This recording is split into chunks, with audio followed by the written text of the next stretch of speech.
डरो मत दीनानाथ, मैं भोला हूँ, सचमुच दीनानाथ। अगले दिन सुबह ही दीनानाथ जी। बारिश की एक शाम, रामगढ़ गांव के दो लोग बीरू की चाय की दुकान पर बैठे थे।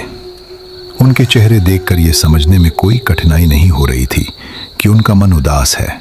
यहाँ तक कि शंकर, जिनका शाम को कम से कम 3 कप चाय पिए बिना काम नहीं चलता था, ने भी आज 1 कप भी नहीं पिया था। सभी गांव की वर्तमान समस्या को लेकर काफी चिंतित थे। इसी बीच रामगढ़ गांव के वर्तमान स्कूल प्रधानाध्यापक दीनानाथ तिवारी बीरू की दुकान पर पहुंचे। क्या बात है शंकर, मोहन, तुम दोनों इतने मायूस क्यों बैठे हो? मुझे यहाँ के स्कूल में आए इतना समय हो गया है और मैं हमेशा शाम को बीरू की दुकान पर तुम दोनों के हंसते हुए चेहरे ही देखता था, पर आज ऐसा क्यों? आइए मास्टर जी, बैठिए, आपकी चाय तैयार है। मास्टर जी, मुझे पता था कि आप कुछ ही देर में आ जाएंगे। हाँ, फटाफट अपने हाथ की बनी अदरक वाली चाय दो तो मेरा सिर दर्द कर रहा है। और हाँ, तुम लोगों को क्या हुआ बताया नहीं, इतने मायूस क्यों बैठे हो? दरअसल मास्टर जी, हम में से किसी का मन ठीक नहीं है। क्यों, क्या हुआ? इस इतने सुंदर गांव के लोगों से मिलकर किसी का भी मन खुश हो जाएगा, पर उन्हीं खुश रहने वाले लोगों का मन खुश नहीं है, ये कैसी बात है? आपको तो पता है मास्टर जी कि हमारे गांव में कोई अस्पताल नहीं था। किसी की तबीयत खराब होती तो 2 गांव पार करके 50 मील दूर जाना पड़ता था। उतनी दूर पहुंचते पहुंचते अस्पताल पहुंचने से पहले ही कितने लोग मर जाते थे। इसलिए हम सब गांव वालों ने मिलकर अपने पैसे जमा करके एक अस्पताल तो बनाया, लेकिन क्या हमारे जमा किए गए सारे पैसे तो खत्म हो गए। अस्पताल तो बन गया, लेकिन बिस्तर अभी तक नहीं खरीदे गए हैं। सारी चिंता इसी बात की है। क्या करें, मेरे पास भी कुछ पैसे जमा थे, लेकिन वे मेरी बेटी की शादी में खर्च हो गए हैं। लेकिन हाँ, आनंदपुर गांव में मेरी एक पैतृक जमीन है। अगर मैं उसे बेच दूं तो जो पैसे आएंगे उनसे उम्मीद है कि अस्पताल के बिस्तर आ जाएंगे। क्या कहते हो तुम लोग? अरे आप ये क्या कह रहे हैं मास्टर जी, आप अपने बाप दादा की जमीन बेच देंगे? मेरी नौकरी को अब बस 1 साल बचा है। इस गांव में मुझे जो प्यार मिला है, मैंने तय कर लिया है कि बाकी की जिंदगी यहीं गुजार दूंगा। क्या रखूंगा मैं उस जमीन को? और ऐसे महान काम में कितने लोगों को मदद करने का मौका मिलता है। ईश्वर मौका दे रहा है तो क्या इसे छोड़ना चाहिए? शंकर, मोहन और बीरू की आंखों में आंसू आ गए। तीनों ने हाथ जोड़कर दीनानाथ जी को धन्यवाद दिया। धत, ये क्या कर रहे हो? अच्छा, मैं कहता हूं कि कल ही हम निकलेंगे। कुछ लोग मुझे बहुत दिनों से वो घर खरीदने के लिए कह रहे थे। चलो जाकर उनसे बात करते हैं और उन्हें बेच देते हैं।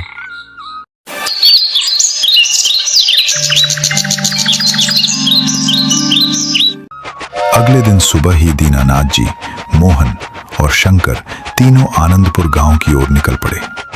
जब वे ट्रेन में थे तब तेज बारिश शुरू हो गई। आसमान काले बादलों से ढका हुआ था और साथ ही तेज हवा भी चल रही थी। ये बारिश तो रुकने का नाम ही नहीं ले रही है। मैं भी यही सोच रहा हूँ, इतनी बारिश हो रही है, ऊपर से हमें सरयू नदी भी पार करनी पड़ेगी। स्टेशन से आपका गांव काफी दूर है।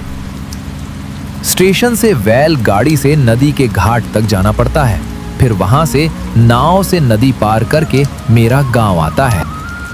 तीनों की बातों बहसों के बीच समय बीतता गया। आखिरकार जब वे स्टेशन पर उतरे तो शाम ढलकर रात हो चुकी थी। उस सुनसान स्टेशन पर केवल वे तीनों ही उतरे। बारिश थोड़ी तो रुकी है, इस मौके का फायदा उठाकर चलो देखते हैं जल्दी से नाव के घाट तक पहुंच पाते हैं या नहीं। उन्होंने और समय बर्बाद न करते हुए स्टेशन के बाहर कदम रखा। बैलगाड़ी के इंतजार में आसपास कोई आदमी दिखाई नहीं दे रहा था।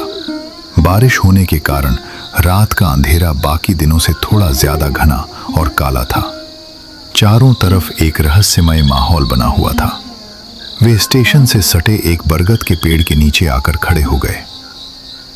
यहाँ बैलगाड़ी खड़ी रहती थी, पर आज एक भी नहीं है।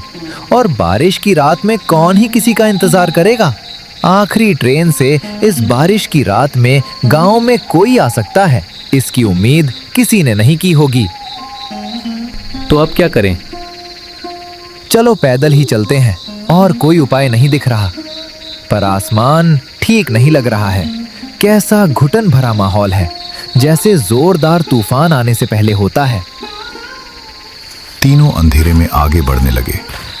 कुछ ही दूर चले थे कि अंधेरे के भीतर से एक बैलगाड़ी की आवाज आई। वो देखो, कोई बैलगाड़ी आ रही है लगता है। रुको, यही रुक जाओ।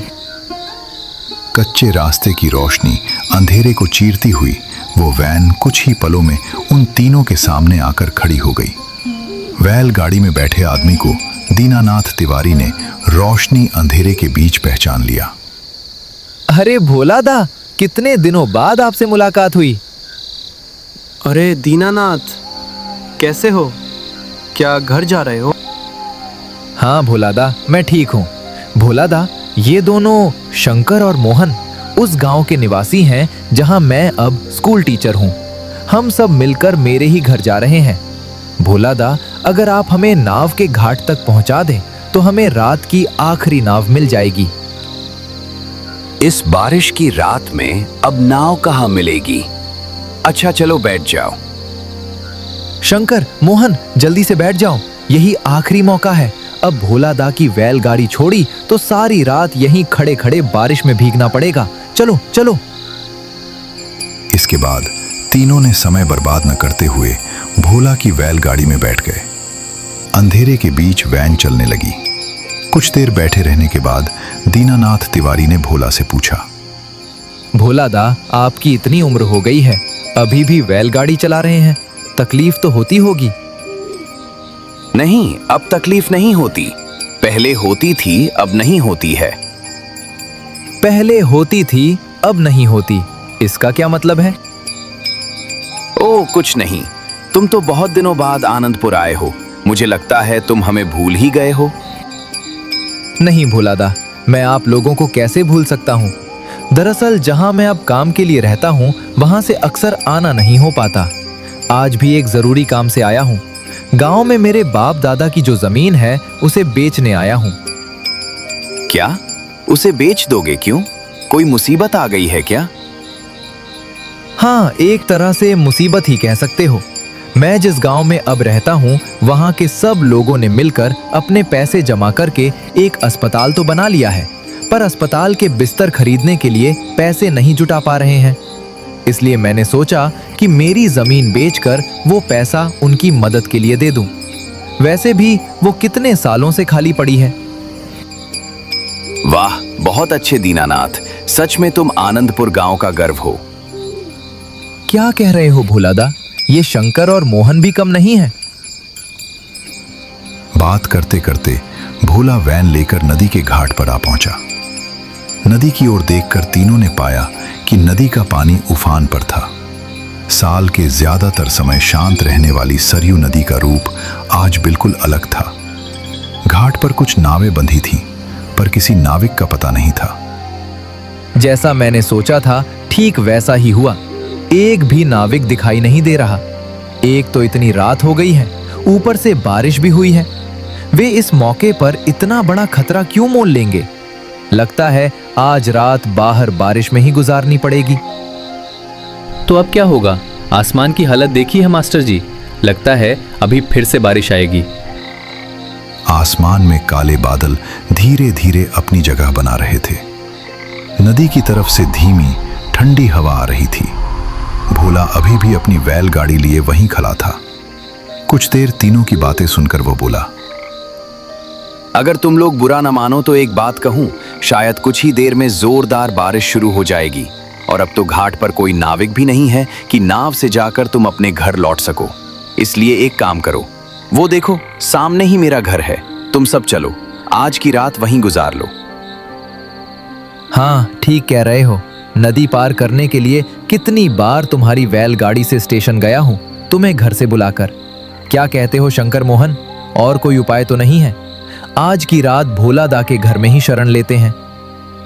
भोला दा, आज आपने हमारी कितनी बड़ी मदद की।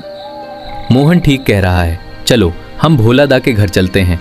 नहीं तो बारिश की रात में मुसीबत में पड़ना पड़ेगा। भोला और वे तीनों नदी के पास ही भोला के घर की ओर चले।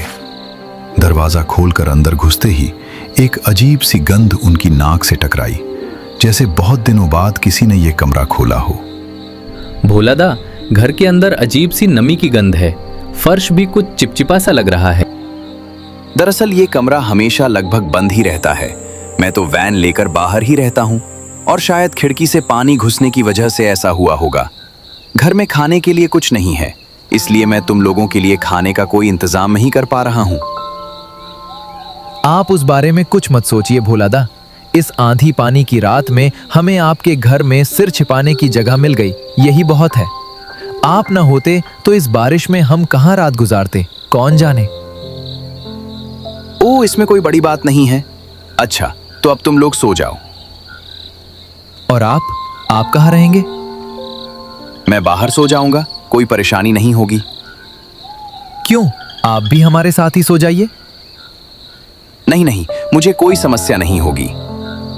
यह कहकर भोला बाहर चला गया और तीनों जमीन पर बिछी चटाई पर सो गए। रात बहुत गहरी हो चुकी थी। अचानक दीनानाथ जी की नींद खुल गई। बाहर से एक अजीब सी आवाज आ रही थी, जैसे घर से कुछ ही दूर कोई जमीन खोद रहा हो। दीनानाथ जी ने शुरू में इस बात को नजरअंदाज किया, लेकिन आवाज धीरे धीरे बढ़ती गई। जो काम कर रहा था वो बिना किसी की परवाह किए जा रहा था। ये आवाज कहां से आ रही है? कहीं चोर तो नहीं आ गए? वो तेजी से उठकर खिड़की के पास गए और बाहर झांका तो देखा कि भोला घर से थोड़ी दूर के नीचे जमीन खोद रहा था। मोहन, शंकर, जल्दी से नींद से उठो, मुझे यहाँ कुछ ठीक नहीं लग रहा। दीनानाथ जी की आवाज सुनकर मोहन और शंकर हड़बड़ाकर उठ बैठे। दीनानाथ जी उन दोनों को बुलाकर खिड़की के पास ले गए तो ये क्या, भोला कहाँ गया? अभी तो यहीं था। आपने ठीक देखा था मास्टर जी, बिल्कुल ठीक देखा था। चलो तो। बाहर जाकर वे तीनों घर के पीछे वाले पेड़ की तरफ बढ़े। वो देखो, पेड़ के नीचे जमीन में कुछ है, ऐसा लग रहा है ना। मैंने यहीं भोलादा को देखा था। मुझे लगा जैसे किसी अनदेखी शक्ति ने मुझे नींद से उठाया हो ताकि मैं ये देखूं। जाओ तो शंकर, देखो तो वो क्या चीज है। जमीन को हाथ से थोड़ा सा हटाते ही शंकर ने देखा कि एक पैसों से भरा घड़ा है। इसके अंदर तो बहुत सारा पैसा है। लेकिन इतने पैसे किसके हैं और भोला कहाँ गया? ठीक है, किसी और के पैसे को छूने की जरूरत नहीं है। उस घड़े को वहीं रख दो जहां वो था और उसके ऊपर मिट्टी डाल दो। ठीक उसी समय बड़ा पेड़ हिल उठा। तीनों ने ऊपर देखा और डरकर चौंक गए। एक लंबी टांग लटकाकर कोई बैठा था। कितना भयानक था उसका चेहरा। डरो मत दीनानाथ, मैं भोला हूँ। मैं देखना चाहता था कि क्या तुम इस मुश्किल समय में लालची हो गए हो। सचमुच दीनानाथ, तुम इस गांव का गर्व हो। तुम चाहते तो इन पैसों को आसानी से ले सकते थे और मेरे जैसा बूढ़ा व्यक्ति जो अकेला है, निश्चय ही तुम तीनों के साथ लड़ नहीं सकता था, जबकि तुम्हें पैसों की जरूरत है। और जैसा कि तुम समझ रहे हो, यहाँ बहुत पैसा है। लेकिन आप। मैं आज से 1 साल पहले ही मर चुका हूँ। एक दिन मैं वैन लेकर रेल की पटरी पार कर रहा था और एक ट्रेन आ गई। खैर, उस बात को जाने दो। मैं मर गया, पर मेरे जमा किए गए पैसों को मुक्ति नहीं मिली। मैं एक सच्चे इंसान की तलाश कर रहा था। आज मुझे मिल गया। तुम लोगों से बात करके ही मैं समझ गया था कि तुम सच्चे इंसान हो। बस थोड़ा सा इम्तिहान लिया। ये पैसे ले जाओ और अस्पताल के काम में लगाओ। तुम्हें अपनी पैतृक जमीन बेचने की जरूरत नहीं है। दीनानाथ, इसमें इतना पैसा है कि तुम्हारे अस्पताल बनाने का काम अच्छी तरह से हो जाएगा। दीनानाथ, इतने दिनों बाद मुझे मुक्ति मिली। तुम सब खुश रहो। ये कहकर भोला का भयानक रूप हवा में विलीन हो गया